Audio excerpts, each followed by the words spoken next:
Pwede palang magkaroon ng multiple offers dito kay Home Credit. It's been a year, actually more, naka 17 payments na ako sa cash loan ko kay Home Credit. At nagkaroon ulit ako ng cash loan offer na 41,000 at product loan na offer. Pero guys, hindi porket nagkaroon ng offer at hindi porket legit si Home Credit, dapat utang na lang tayo ng utang. Dami po kasing considerations. Kaya in this video, let's talk about Home Credit.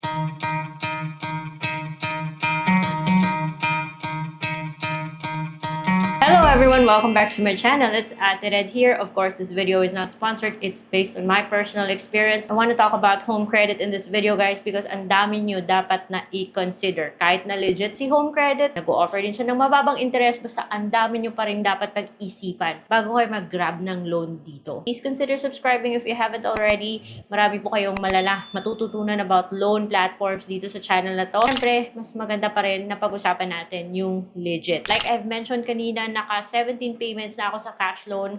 Kung gusto nyo makita yung dati kong video about sa pag-cash loan where I got 85,000 pesos at payable siya in 30 months, you can check this video.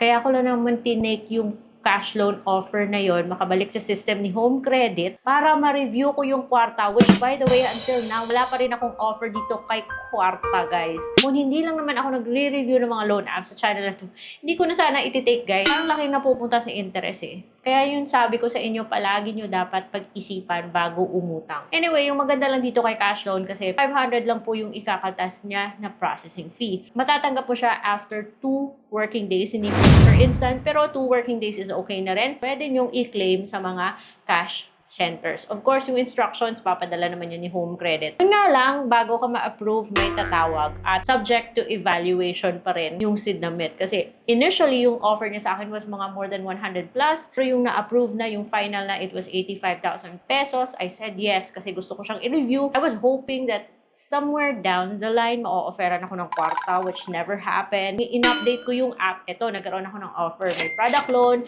meron din cash loan. Check nyo lang kasi yung dashboard nyo dito kay Home Credit and then i-click nyo lang yung update. Hihingi po siya ng income info nyo at lalabas po yung whatever offer niya. So, nabigla ako, guys, kasi 17 out of 30 payments pa lang ako, which, oh my gosh, pag-usapan natin yung loan kong yan later. Nagkaroon ako ng offer, 41,000 pesos yan. Of course, subject to evaluation. Yan, pasilip mga best. So, pag-click nyo ng cash loan offer, kung sakaling gusto nyong i-take or gusto nyong i-applyan or gusto nyong ipasubmit for evaluation, ayan, meron po siyang parang calculator or simulator where magkakaroon kayo ng idea magkano po yung magiging monthly nyo. Binaba ko siya, guys, sa 10,000 knowing how interest works with Home Credit. Binaba ko siya sa 10,000, just in case mag-automatic send. Alam nyo na yan. So, lumalabas po na sa 10,000, ayan, kung babayaran mo siya in 12 months, nagiging 1,372 siya. And then, kung babayaran mo naman siya in 36 months, syempre, mas mababa. Pero, kung maliit lang naman yung amount ng loan, guys, doon na lang kayo sa mababang, sa lower term kasi malaki kasi yung napupunta sa interest. Pero nasa inyo pa rin yan, depende yan sa budget nyo kasi the longer the term, parang nagiging magaan siya, di ba? Buti na lang kasi pwede yung tanggalin yung dalawang additional service na itong borrower protection na yan. Get your family protected up to 50,000 sa mga hindi inaasahang pangyayari, parang insurance. At least pwede mo yung tanggalin. At ang mahal kasi natanggalan ng 100 pesos yung monthly nung tinanggal ko yan.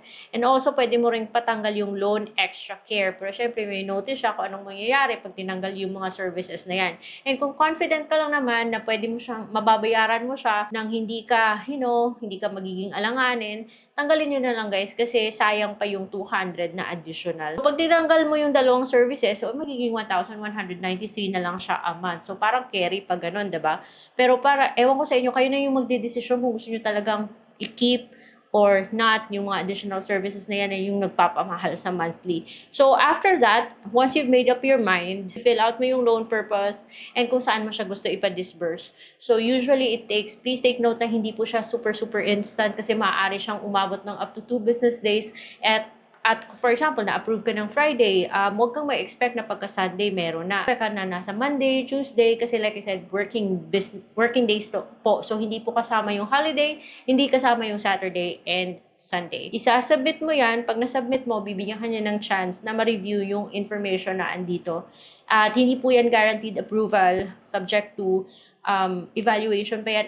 And expect po kayo guys na may tumawag. Like what happened dun sa first loan ko. At pag may tumawag, syempre, i-explain niya yung mga terms and agreements. And pagkatapos meron pang yung text na i-update ka niya na baka expect ka na kahit na sinabi mo, for example, nag-apply ka sa 40,000, expect ka nga baka i-approve sa'yo is 35. Ganyan na po kadali mag-apply ng cash loan dito kay Home Credit. Hindi ko lang tinuloy guys because this time yung naging offer niya is 6.95 po yung interest. That's pretty high. Just looking back dun sa sa existing loan ko, nasa less than 5%, mga 4 point something po yung interest. However, di ba, wala po akong liberty to choose the terms at that time. So, dahil tinake ko yung 80-something, yung offer ni Home Credit was 30 months to pay. At if you can see, dun sa first payment, mas malaki po yung napunta sa interest kaysa sa principal. At parang bababa po siya as time goes by. So, ngayon, that is the reason kung bakit after 17 payments, nasa 66,000 pa rin yung aking principal.